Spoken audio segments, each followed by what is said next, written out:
Welcome back to another episode of the In Between Overs podcast. We're your host for the day's play. I'm Taran. And I'm Ishan. All right, we're going to unpack the India versus West Indies first test that took place. Match cricket is back, our favorite format of the game. We can't wait to unpack the series with you. It was pretty one-sided in this first test match. West Indies are a fairly inexperienced squad, and they weren't able to keep up with the strength of this Indian lineup. We're going to unpack a lot of it, all of it, in this session right now. Don't forget to hit the like button and subscribe to the channel. Yeah, Ishan, what no, were your first thoughts? great seeing the red ball back. Fast bowler pacing in the top of the morning, slips in the field. Beautiful, beautiful sight to see. Yes, as you mentioned, it was fairly one-sided. India obviously coming away with a tremendous, tremendous victory. As you mentioned, some great individual performances as well. But India with test match in India with the quality spin they have, with the experience they have in their batting order as well, it was definitely overpowering for the West Indies. Yeah, it was great to have Test match cricket back in India. The sights, the sounds, the feeling of Test match cricket were very much alive. Although the stadiums didn't feel overly packed, maybe because of Empty, the opposition, empty, right? Yeah, empty. empty. Yeah, that was disappointing, but nevertheless, I'm sure the viewership was high because it's India playing. It could be that the opposition wasn't as challenging like us, you and I. Like I didn't bother staying up watching the game for us. So for those of you listening and watching, if you don't know or you're new to the channel, Ishan and I are based in Toronto, Canada. And so for us to watch games in India or keep up with games that happen in the other side of the world is quite challenging. So we'd have to watch it during our nighttime. But we didn't feel the need to stay up for this either, right? Because we just felt like it's going to be one-way traffic, and it ended up being that. Yeah, no, exactly that. I did see some fans, and it does seem a little more emptier, perhaps because it's also happening in the Narendra Modi Stadium in Ahmedabad, the biggest cricket Yeah, stadium. So, that's but no, true. to your point, obviously you want to see it packed, especially for the quality of players that are playing. But yeah, no, I stayed up for maybe the first few overs because it was obviously starting past midnight for us over here. But waking up, seeing the highlights, seeing the stats, it was definitely one-sided after each and every day. Yeah, but it was fun watching the highlights, especially of India's batting, watching KL, Shubman, Jurel, and Yeah. Jadeja put up some great performances with the bat. It was nice to see how they grinded the bowlers, and it was great to watch Test match batting again, proper Test match batting. Yeah, no, exactly that. Even from a bowling perspective as well, Siraj played hell of a series. Sorry, hell of a test match, 7 wickets, and then the spinners as well. Kuldeep as well as Jadeja, incredible, incredible spinning. And this is what India is, right? Before, obviously the Ashwin and Jadeja combination was really difficult for visiting sides. Now India, obviously, Kuldeep Yadav being in the form of his life, coming off from a successful Asia Cup, he's obviously bowling extremely, extremely well. And you also have other players that are, pitching in. Washington Sundar, we can't forget him. Had a great, great test series in England. And it's nice to see the management is also pushing him for some of the games happening in India as well. Were you happy with the lineup that India fielded? I think I was expecting the lineup as well. Again, obviously some people are in the squads from, I guess, injuries as well. You can look at Jurel, but Jurel obviously putting his best foot forward and really seizing the opportunity because if Rishabh Pant was up healthy, Rishabh Pant will likely be playing. Yeah, absolutely. I agree with you on the lineup. I thought the squad was well selected. India definitely feels a lot more balanced in India just because they can play their spin bowling all-rounders, which India have a lot more of than their faster bowling all-rounders, right?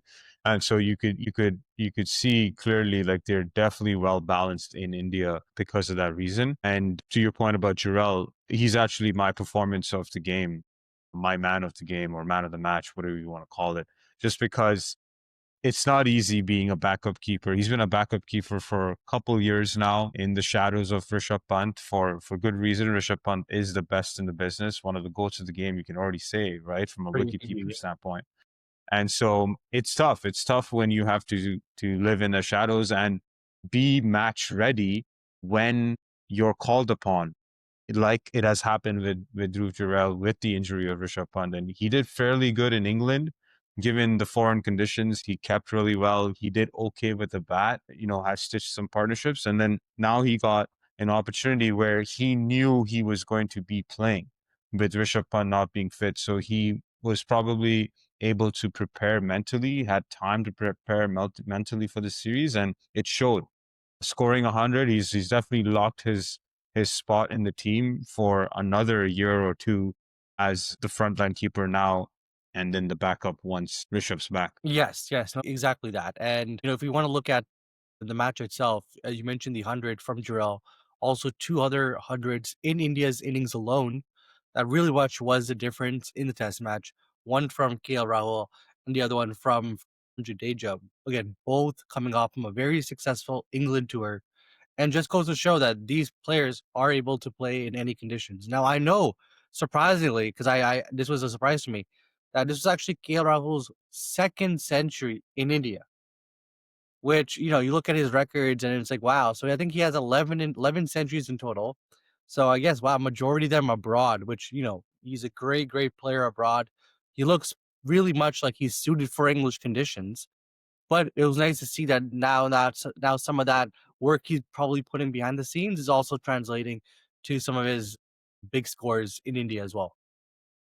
Yeah, the fact that he has scored 900s outside of India shows that his out of the 11 that he scored in total, which is nearly 80% of his hundreds or more outside India, which just shows his batting ability and the talent and gift that KL has with his batting, that he's able to bat in any condition or majority of the conditions around the world and score important hundreds, not just hundreds, important hundreds for India. I can think of I can't think of 100 that wasn't important that KL Rahul scored. So shout out to him. There was a very KL Rahul like innings where he saw off the new ball, played the balls that he needed and could play, didn't go chasing after deliveries. It felt like a continuation of his amazing performance in the England series. Yeah, another reason why I felt like a KL Rahul innings was because he got out right after he got 100. It just seemed like, because it's such KL is always looking like $1,000,000, but then out of nowhere he gets out. So, well, I'm glad he did that after the 100 as opposed to earlier on in his innings. And then obviously Jadeja as well. I know we'll yet to talk about his bowling, but batting as well. Such a great, great performance in England. Able to translate that back here. He's honestly a goat for Team India in this format, and really is a cheat code. Yeah, Jadeja is a cheat code, and he's slowly, if not already, in conversations of being one of the best all-rounders of all time. And I believe there's already been debates right now as who's the greatest test match all-rounder in the game right now, and the debate is between him and Ben Stokes. Two different skill sets in bowling, but from the perspective of batting and as well as impact on the game, I think they're head to head on that. Again, I know we spoke about this before in other podcasts as well. I'll quickly chime in with my opinion. I do still feel that Jadeja has the edge. I feel like Jadeja is able to perform in any conditions, whereas Ben Stokes may Mm. have some trouble a little bit more in India as opposed to Jadeja having in England. I like that. I like that argument. Stokes hasn't done enough in Asian conditions, let's say, with the bat. I think he's done pretty well in Australia. Pretty sure he's done well in South Africa. He had that big double hundred, if I'm not mistaken, in South Africa a few years ago. Asian conditions, I can't think. Maybe in Pakistan or in UAE, he scored some. I don't remember. If anyone watching that's an England fan and a Ben Stokes fan, let us know in the comments. Just But no. yeah, Jadu definitely feels like a more well-rounded batter in different conditions. Exactly, exactly. So now, okay, let's flip over to India's bowling. What were your thoughts on Before the bowling? before before we go to the bowling, we should talk about some of the misses on the batting front or people that missed out on putting up a score. I think there's one glaring one, and it's a little harsh because he's still new to his Test match career. We talk about Sai Sudharsan, so he got out for 7. He didn't look in good nick. He didn't look in rhythm. What did you think of his 19 ball stay? Yeah, again, it's his selection, I think, obviously, coming from England, it kinda made sense, so I wasn't too bothered by it. But I think this was more of an opportunity for him to really prove some of the doubters, and, you know, I know he must be kicking himself having seen, his really, batsmen around him score big, even Jaspal scored a 50. Uh, must hurt.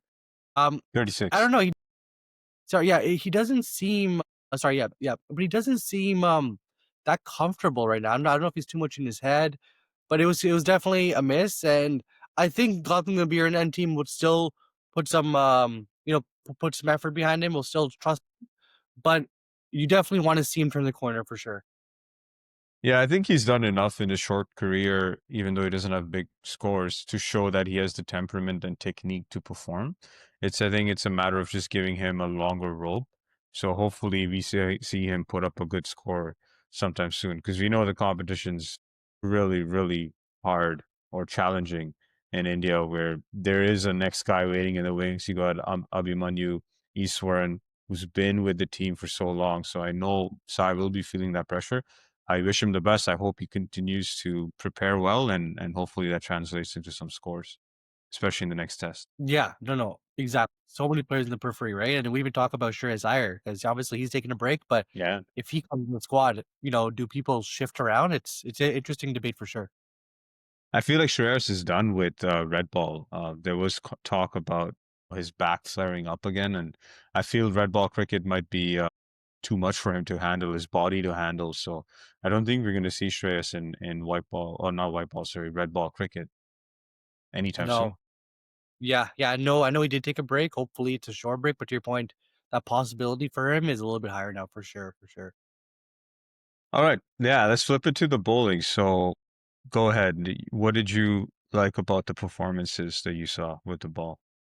No, I think obviously, you got some notable names here. Jadeja, Siraj with 10 in the match. Sorry, 7 in the match. Incredible, incredible from him. I'm very happy. In typical India, start with the fast bowlers. If they get a couple of good wickets, great. Because the ball was nipping around for sure, especially in the second innings. But if Bumrah or Siraj don't get you, the spinners will. And India definitely just used that in both the first innings and second innings. I don't know how much this has to do with West Indies batting experience, but it felt like India's bowling performances were just warm-ups. It just felt like they didn't have to try too hard to prize out wickets. They just had to stick to their length and lines, stay consistent as much as possible, and eventually West Indies would make a mistake. The batsman would make a mistake. It felt like one of those where you just felt like they didn't have to overthink things. They didn't have to go to plan B, plan C, plan D. They could just stick with plan A and just be very comfortable in the way they approach things. That's what it felt like. It just felt like a walk in the park with the ball. Yes, exactly, exactly. It did seem like, they had plans set out and the plans ended up working. There was obviously few moments of brilliance. I know obviously Reddy's catch in the second innings. I think it was to Chanderpaul. Beautiful, beautiful catch. And I think Gail Rahul had two really unplayable deliveries, one against King, and the second one I just can't remember. But Gail Rahul had some beautiful, beautiful deliveries that unfortunately I don't think any batsman could have played. Yeah, yeah, but he survived it. So with the bowl, sorry, if we switch over to West Indies, is there anything that they could have done differently other than just try harder, get some more practice in? One thing on comms that I heard and I did agree with as well. This happened after KL Rahul's edge went to first slip, and they never had a first slip. Mhm. Uh, it was basically commentary on their approach for India's batting. They weren't aggressive enough, in terms of their field set, in terms of their plays. They're very laissez-faire, waiting for a mistake as opposed to really looking for an opportunity. And I think if you're able to put pressure on India in their innings early on, you can probably look to capitalize a little bit. But unfortunately, that catch went away. Yeah, they did add a first slip after the fact, but then India was able to build a partnership and whatnot. So I think the key to breaking India in India is obviously not giving them partnerships, and you got to put pressure on them early on to get that. So unfortunately, I think West Indies could have done that a little bit better. Yeah, the tactics were questionable, especially in the field for sure. I think they could have definitely added more pressure, maybe had some unorthodox plans to keep the Indian batsmen quiet, try to bowl in specific areas. I felt like there's too many easy balls as well, especially from their Johan Lane, who's playing his first test match. So I thought that some of the silver linings for them though was from the bowling perspective, Jaden Seals. Jaden Seals, he looks like a bowler. He looks like a bowler for the next 10 to 15 years for West Indies. And he looks like he could be in the conversation with the likes of Cookies or Rabada, some of the other bowlers. I guess Cookies or Rabada now is a seasoned professional, but maybe some of the other up and coming bowlers around the cricketing world that are talked as the next greats of the game. I think he has that ability to do it. He seemed to be the most threatening with the ball, and I felt that West Indies could have done a better job of using him better. For example, when I think it was when Jurel and Jadeja got together, Seals didn't come on until they were in their 20s or 30s. So Mm. I felt like they could have had him on earlier in the innings to try to get them out, right? So coming back to the tactics, I don't know if they were utilizing their trump card or their weapon, which was Seals the best. Yeah, you raised a really interesting point about Jaden Seals, and I think I agree with you in terms of he sort of does portray or does illustrate what a real classic test bowler is supposed to look like in terms of coming in hot, having, the skill set to execute plans, because it does seem like he does have a plan when he's bowling, and he brings that aggression as well. You can tell by the way he does his follow through, with that he, approaches a near miss as well. He knows how to get batsmen out, and I completely agree. Jaden Seals is definitely one of those prime bowlers that West Indies need to utilize a little bit better when it comes to, their bowling tactics. And then from the batting front, I thought they got some good starts in the first innings. Shea Hope, Justin Greaves, and Rawson Chase all had starts. They just weren't able to carry on, and I think that's been the long-standing issue with West Indies Test batting, where they don't have the players to just back time for whatever reason. And I know they're going through a phase right now in their cricketing history where, you know, they seem to be in need of an overhaul with their entire system. And I believe there's already conversations about that. But regardless, there was something there. And I think that's what they can look at is how to convert those starts into bigger scores. Justin Greaves had a start in both innings, and he looked to be decently comfortable or at least had some sort of a plan of attack and defense against the bowling, which is good to see. He didn't seem like all at sea. Obviously was undone by amazing balls by Bumrah in that first innings. That Yorker was unplayable.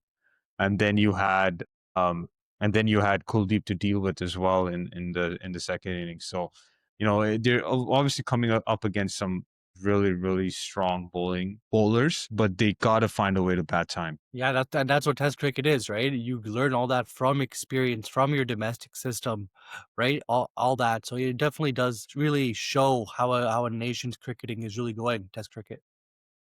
Yeah. Yeah. Anything else that stood out for you or the test match? No, I think, it does illustrate that, this is obviously, if you look at it from a India captaincy leadership perspective, the new transition, you saw Gill have that England tour. Now he's obviously facing his first challenge in India, I believe. So it was nice to see that, even India in home again is able to dominate like they did in perhaps Rohit's time or even Virat Kohli's time. Awesome. Good place to wrap it up. We'll see you at the next test match. Hopefully we get more of a battle between bat and ball and more of a competitive test match rather than a one-sided. As you all know, we love test match cricket and we love competitive test match cricket. So we hope to see more of that. Until then, that stumps. Don't forget to like and subscribe.